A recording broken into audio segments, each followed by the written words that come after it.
Oui, alors ici, c'est la réunion de la CRIMED. Sont présents un certain nombre d'organisations, CGT, la Quadrature du Net, Les Pieds dans le PAF, la CPML, Lutte ouvrière, là-bas si j'y suis, et d'autres groupes dont je n'ai pas pu voir les intitulés exacts. Alors, ils ont parlé dans cette réunion de subventions, de savoir comment on pourrait s'opposer aux médias dominants, comment on pourrait donner la parole aux Gilets jaunes, comment on pourrait créer un réseau de médias réellement indépendants. Et ils n'ont pas dit un seul mot, me semble-t-il, sur la condamnation à 1 an de prison de Stéphane Strouille suite à son intervention, reportage dans une manifestation des Gilets jaunes. Voilà, pas un mot. Subvention, comment donner la parole aux Gilets jaunes, comment s'organiser, pas un mot sur un journaliste emprisonné pour 1 an. Donc voilà le communiqué que moi j'estimerais opportun de diffuser.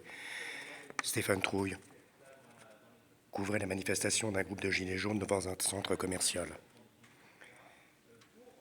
La coordination s'oppose à la zone commerciale qui, en faisant croire un désir singulier, à un contrat de confiance bidon, contribue en fait au réchauffement climatique par la multiplication de biens de consommation inutiles fabriqués par des travailleurs étrangers, exploités et transportés par avion, bateau, kérosène. Le procureur a indiqué que Stéphane Trouille se réjouissait de bouffer du flic. Cette allégation ne repose sur aucun écrit, aucune parole de Stéphane Trouille, et s'apparente donc à un délit de sale gueule, le même dont sont victimes les jeunes des quartiers difficiles.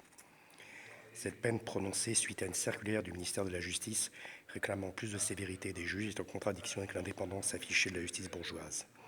Enfin, le terme de radical, appliqué de plus en plus souvent aux mouvements citoyens, comme par exemple les Gilets jaunes, sans comité central, porte-parole, les interdictions de manifestation, les arrestations préventives, les blessures multiples, les décès de la femme de plus de 60 ans à Marseille, confirment que la République française se rapproche de plus en plus des régimes autoritaires de Poutine et d'Erdogan.